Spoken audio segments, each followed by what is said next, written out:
माध्यमातून तो महाराष्ट्राच्या समोर व्हिडिओ आलाय, त्यांच्या नातेवाईकांच्या समोर व्हिडिओ आलाय, सर्व सोशल साईटवरती तो व्हिडिओ आहे आणि स्पष्टपणे तिचा उल्लेख आहे 9 वर्षापासून माझे संबंध आहेत. म्हणजे आता तात्काळ पोलिसांनी कुठलाही बाकीचा आता विचार न करता त्या व्हिडिओच्या आधारे आता मुलीचं स्टेटमेंट घेतो. मुलगी स्टेटमेंट बदलेल, आता मुलीचं स्टेटमेंट घेण्याची आवश्यकता नाही, कारण ती अल्पवयाची आहे. जेव्हा तिच्यावरती अत्याचार झालाय तेव्हा ती 12 वर्षाची आहे. त्यामुळे पोलिसांची जबाबदारी आहे, त्यांनी सुपुर्द गुन्हा दाखल करावा. नसेल मुलीची आई गुन्हा दाखल करेल, मुलीचा भाऊ गुन्हा दाखल करेल, तात्काळ कारवाई करावी. दुसरा विषय आहे की हे ज्या मुलींच्या नावावरती जमिनी आहेत त्या मुलींना हे पकडतायत. काही विवाहित महिलांना त्यांनी पकडलंय, काही विधवा महिलांना पकडलंय की ज्यांच्या नावावरती मोठी प्रॉपर्टी आहे आणि मग त्यांना जाळ्यात घ्यायचं, ती प्रॉपर्टी विकायची आणि परत त्यांना सोडून द्यायचं.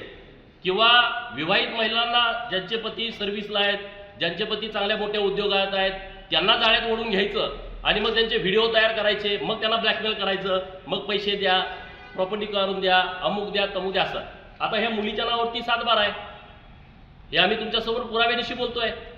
यांचं षडयंत्र तुम्ही बघा. ह्या मुलीला वडील नाहीत, तिचं जबाबदार घरात कुणीच नाही, लहान भाऊ आहे, आई आहे, विधवा आहे, तिचं लग्न ठरलंय, 22 तारखेला तिचं लग्न होतं आणि असा बाका प्रसंग ठरवून प्लॅनिंग करून एका या कुटुंबावरती मोठ्या प्रमाणात अन्याय केला गेलाय.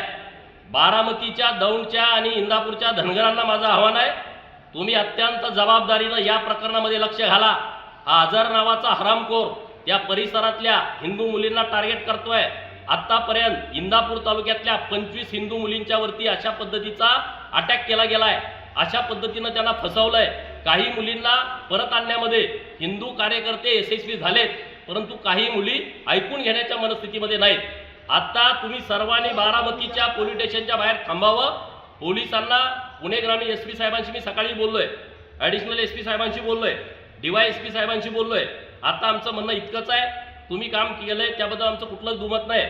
DG ऑफिसला पण माझी विनंती आहे की त्या मुलीचा जो व्हिडिओ परवाच्या दिवशी आलाय त्या व्हिडिओमध्ये ती मुलगी स्वतः कबूल करते आहे की 9 वर्षापासून माझ्या संबंध सुरू आहेत, तर त्याबाबत सुमोटो गुन्हा दाखल करावा.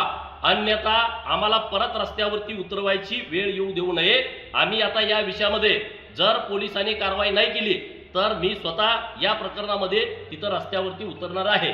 आणि त्यामुळे माझी विनंती आहे, आता कुठलाही विचार न करता मुलीच्याच व्हिडिओवरनं हा गुन्हा दाखल करावा अशी विनंती पोलीस प्रशासन पुणे यांना आहे.